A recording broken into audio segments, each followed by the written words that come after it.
Enquanto muitos esperam ansiosamente pelo Natal e pela chegada do Papai Noel, há quem teme pela chegada de uma figura bem mais assustadora. Um ser não tão amigável, digamos assim. Estamos falando de Krampus, um ser diabólico, literalmente a personificação do terror natalino. Krampus é uma figura mitológica originária das tradições alpinas da Europa Central, com raízes em crenças pagãs. Ele é uma criatura monstruosa, metade homem, metade besta, geralmente associada ao inverno e ao espírito do mal. No cristianismo, Krampus surgiu como uma contraparte de São Nicolau, que foi a inspiração para o Papai Noel. Enquanto o Santo Nicolau compensava as crianças boas, Krampus castigava aquelas que não haviam se comportado ao longo dos anos, levando para as trevas. Krampus e São Nicolau são figuras opostas. Enquanto São Nicolau compensa crianças boas com presentes e bondade, Krampus surge para punir as crianças desobedientes, trazendo medo e castigo. Essa rivalidade reflete na ideia do equilíbrio entre o bem e o mal nas tradições natalinas. E, como eu havia dito antes, ele tem origens pagãs, associado a rituais do inverno. Ele é frequentemente comparado a Pan, um deus grego da floresta e da fertilidade, com chifres e pernas de bode. Essas raízes conectam Krampus a festivais antigos que celebram tradições do ano, misturando caos e terror. Na lenda, Krampus punia as crianças desobedientes de formas aterrorizantes. Ele usava galhos de bétulas para chicoteá-las, causando dor física. Além disso, ele carregava um saco nas costas, onde colocava crianças malcriadas para arrastá-las até o inferno. Mas o que havia dentro do saco de Krampus? Bom, esse saco é um dos símbolos mais bizarros da lenda. Ele usava esse saco, às vezes um cesto, para capturar as crianças desobedientes.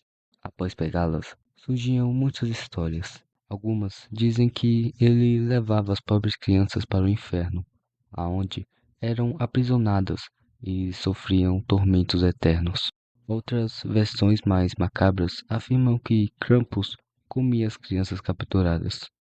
Esse detalhe da lenda servia como uma ameaça assustadora para garantir o bom comportamento das crianças durante o ano e até o Natal.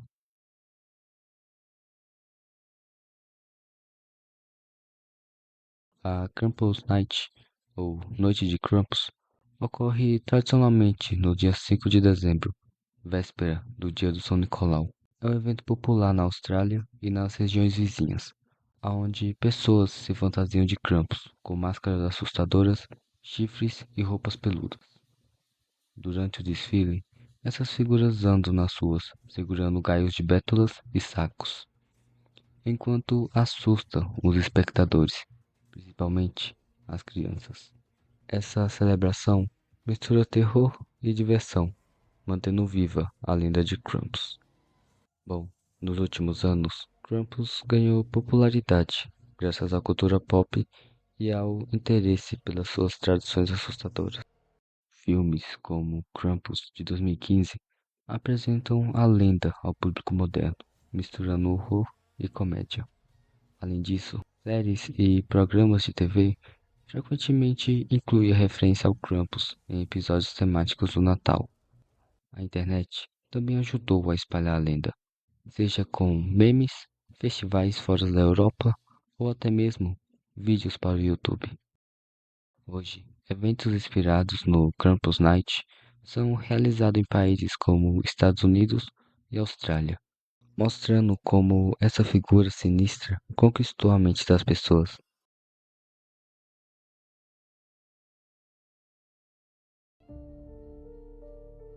Dia 25 de dezembro, uma data maravilhosa. Nela, comemoramos o nascimento de Jesus Cristo, mas não só por isso. Nessa data, também comemoramos o Natal, uma das datas mais aguardadas do ano, se não for a mais aguardada. Seja você cristão ou não, o Natal sempre é bem-vindo. Nessa data, recebemos presentes, juntamos os familiares e fazemos a festa. Só alegria e descontração. No vídeo de hoje, eu irei abordar um tema delicado do Natal. Histórias de outras culturas que não veem o Natal apenas como algo feliz, e sim como algo aterrorizante.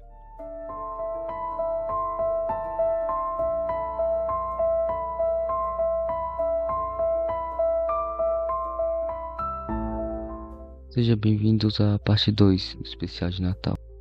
Hoje iremos falar da famosa bruxa Frau Petia.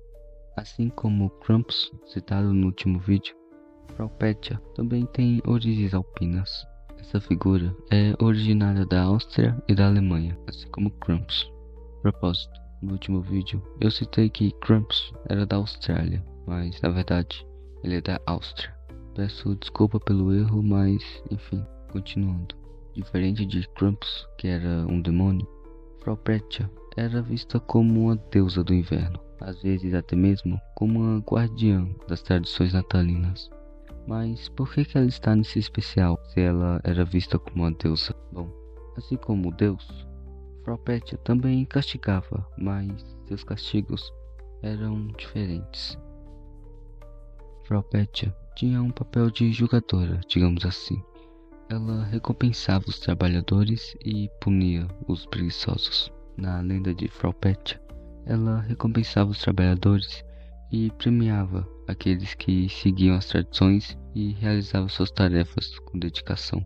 As recompensas variavam dependendo da versão da lenda, mas geralmente envolviam moedas de pratas. A lenda diz que ela deixava uma moeda de prata em um balde, sapato ou em algum local próximo da pessoa que tinha feito tudo corretamente, como trabalhar ou manter a casa limpa. Em outras versões da lenda, dizia que ela garantia prosperidade, boas colheitas e saúde para as famílias que honravam as suas tradições. Já para aqueles que não faziam nada, as punições de Frau Petia eram extremamente severas. As punições incluíam barriga aberta e preenchida com palha. Essa punição era para aqueles que não terminavam suas tarefas, como fiar o linho ou limpar a casa. Frau Petia usava sua faca para abrir suas barrigas e preenchê-las com palha, pedra ou até mesmo com lixo. Outra punição era o terror psicológico. Falavam que sua simples presença, como seu rosto horrível e ameaçador, já era o suficiente para assustar as pessoas e garantir a obediência. E a última punição era castigos sobrenaturais. Frau Petia trazia má sorte, doenças ou ela mesma destruía bens materiais como forma de punição. Essas recompensas e punições eram simbólicas, já que servia como ferramentas para manter as tradições e ensinar crianças e adultos a respeitarem as tradições sociais e culturais da época. Mas o que acontecia com as crianças, pois elas não trabalhavam na época? Bom, as crianças também eram punidas. As crianças eram geralmente o foco de suas visitas durante o período de 12 dias de Natal, que seria basicamente entre o Natal e a Epifania. Suas ações com crianças eram baseadas no comportamento delas ao longo do ano, funcionando como uma espécie de controle moral. Para as crianças que se comportavam bem, obedeciam seus pais e seguiam suas tradições de casa. Frau Petia recompensava de maneira simbólica, muitas das vezes deixando uma moeda de prata, assim como fazia com os adultos. Já com as crianças ruins que desobedeciam seus pais, se mostravam preguiçosas ou desrespeitavam as tradições, essas crianças eram punidas. Frau Petia simplesmente assustava as crianças mal comportadas ou fazia com que elas tivessem pesadelos à noite. Mas também, assim como fazia com os adultos, Frau Petia às vezes abria suas barrigas para encher de pedras ou lixo. Em outras palavras, Frau Petia, assim como Krampus, servia para educar. São usados pelos pais para garantir às crianças o seu bom comportamento durante o Natal. A aparência de Frau Petia é uma das características mais assustadoras da lenda, pois a sua forma é descrita como uma maneira dual, ou seja, de duas formas. refletindo a sua nobreza ambivalente, tanto como uma figura bonita quanto uma figura assustadora. Às vezes, Frau Petia era bela e angelical, retratada como uma jovem deslumbrante, com o rosto iluminado, roupas brancas e uma aura incomparável. Dessa forma, ela simbolizava a pureza e a luz. A sua beleza servia como um sinal de esperança para os trabalhadores obedientes, mostrando que suas boas ações seriam recompensadas. E um fato legal é que essa faceta está associada ao lado brilhante e iluminado do nome Petia, que derivada do germânico ficaria... Eita porra. Essa palavra significa brilho ou esplendor. Legal, não é? Bom, mas sua outra aparência não é tão legal assim. Frau Petia também é descrita como uma bruxa assustadora, com garras afiadas, olhos penetrantes e um longo nariz torto. Suas roupas não são mais brilhantes, e sim esfarrapadas. Seus cabelos são bagunçados e ela carrega uma faca nas mãos. Bom, dessa forma, ela representa o julgamento, o castigo e o terror. Geralmente, essa forma aparece para aqueles que não seguiram as regras ou as tradições. Sua aparência funciona como um lembrete visual poderoso. Você nunca sabe qual versão irá aparecer, o que torna essa história bem mais impactante e assustadora. E como eu havia dito antes, Frau Petia está associada aos 12 dias entre o Natal e a Epifania. Mas o que são esses 12 dias e Epifania? Os 12 dias entre o Natal e a Epifania são períodos tradicionais em várias culturas cristãs. Os 12 dias começam no dia 25 de dezembro, ou seja, no Natal, e terminam no dia 5 de janeiro, a Epifania, totalizando assim 12 dias. E a Epifania é uma celebração cristã que marca a visita dos três magos ao menino Jesus, simbolizando a revelação de Jesus Cristo. Em algumas culturas, esses dias são conhecidos como Dia de Reis. Esses dias são considerados sagrados e de grande significado espiritual. Eles também eram associados a festividades e tradições. O período servia como uma tradição simbólica entre a virada do ano. Essas tradições eram repletas de rituais e práticas para trazer boa sorte e prosperidade. Mas o que Frau Petia tem a ver com isso? Bom, em relação a Frau Petia, esses 12 dias era visto como um tempo em que Val vagava pelo mundo, visitando as casas para julgar o comportamento das pessoas. Durante esse período, era crucial que as pessoas seguissem as tradições, como manter a casa em ordem e terminar as tarefas importantes, para evitar a ira de Frau Petia. A lenda reforça a ideia de que essa era uma época não apenas de celebração, mas também de reflexão sobre o comportamento moral e social das pessoas.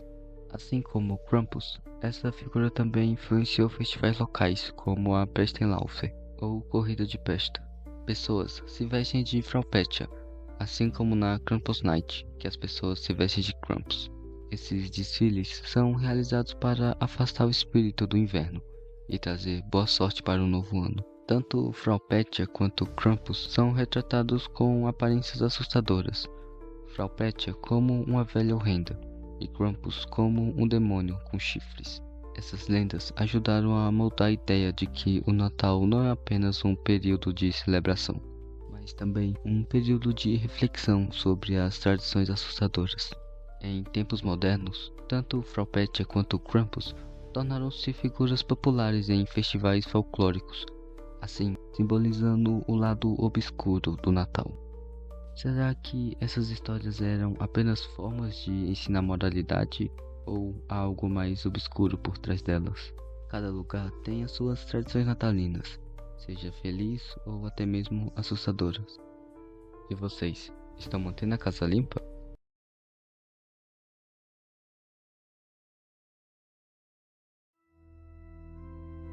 O Natal é uma época de alegria, de união e de celebração. Famílias se reúnem, presentes são trocados e o mundo parece se encher de luz. Mas você já parou para pensar o que realmente está por trás do Natal? O que realmente estamos comemorando? E se eu te dissesse que Por trás das luzes e decorações existe uma história sombria, quase desconhecida. Uma história que envolve rituais, sacrifícios e entidades sobrenaturais. Sejam bem-vindos à parte 3 desse especial. Hoje vamos explorar uma teoria assustadora sobre o que realmente está por trás do Natal. Prepare-se, pois depois que assistir esse vídeo, talvez você nunca mais veja o Natal da mesma forma.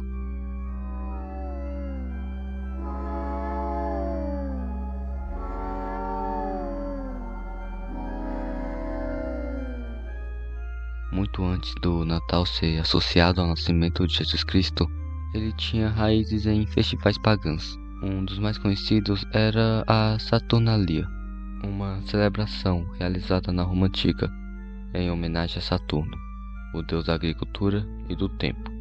Durante essa festa, as regras sociais eram temporariamente suspensas.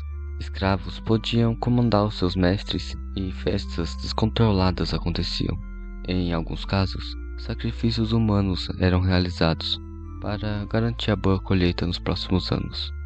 Para alguns estudiosos, o Natal cristão nada mais é do que uma reinvenção dessa festa, feita para atrair os pagãos para o cristianismo. Mas a questão é, quanto dessa prática sombria realmente foram abandonadas?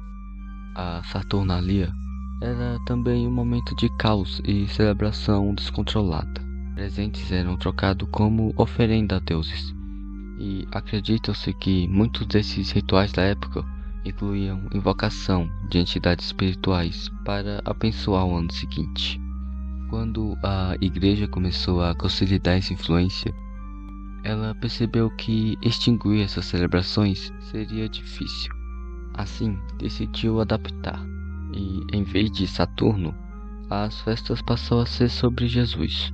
Mas a energia dessa comemoração, suas oferendas e rituais, nunca desapareceram por completo.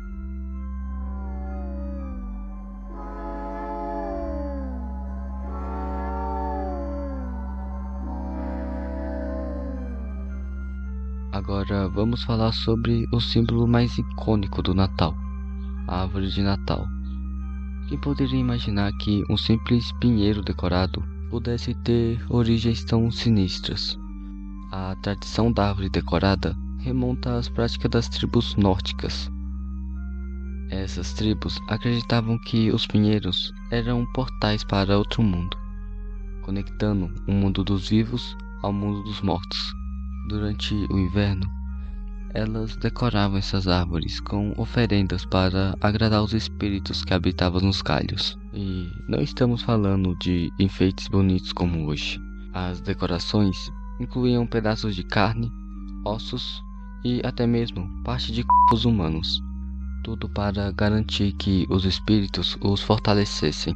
Com o tempo, as oferendas sangrentas foram substituídas por enfeites inofensivos, mas a intenção original permaneceu: decorar a árvore para atrair boa sorte ou afastar entidades malignas. Algumas lendas dizem que cada luz colocada na árvore de Natal representa uma alma perdida que está vagando entre o nosso mundo. Então, quando você acende as luzes de Natal, talvez esteja mais conectado com o espiritual do que você imagina.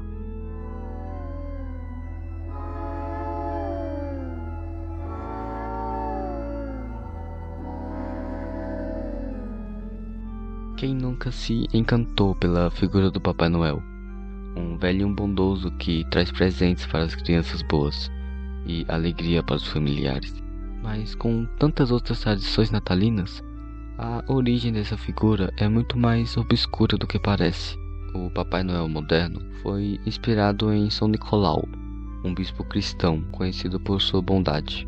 Mas antes de São Nicolau, figuras semelhantes existiam em diferentes culturas, e elas não eram nada gentis. Na mitologia germânica, por exemplo, temos Krampus, uma figura demoníaca que era equivalente ao Papai Noel. Bom, eu não vou entrar muito em detalhes dessa lenda porque nesse canal já tem um vídeo completo falando somente de Krampus. Bom, e aqui vai uma curiosidade ainda mais macabra. Em algumas regiões da Europa, a história de que um homem misterioso visitava as casas durante o inverno para fazer uma lista de boas e más crianças. Se a lenda do Papai Noel surgiu desse mito, o que mais não sabemos sobre ele?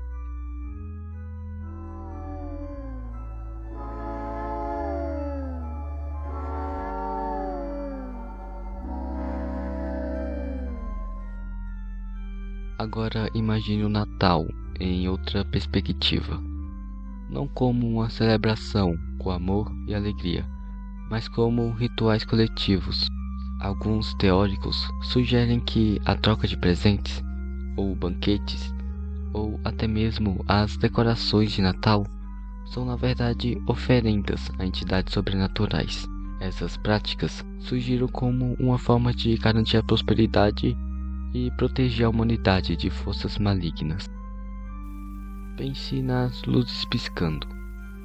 Elas realmente iluminam a escuridão, ou podem estar simbolizando a presença de algo que está nos observando de longe.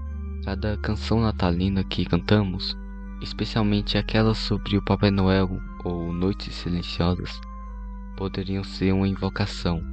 Afinal, o poder dos rituais está no ato de repeti-los muitas vezes, sem entender o significado deles.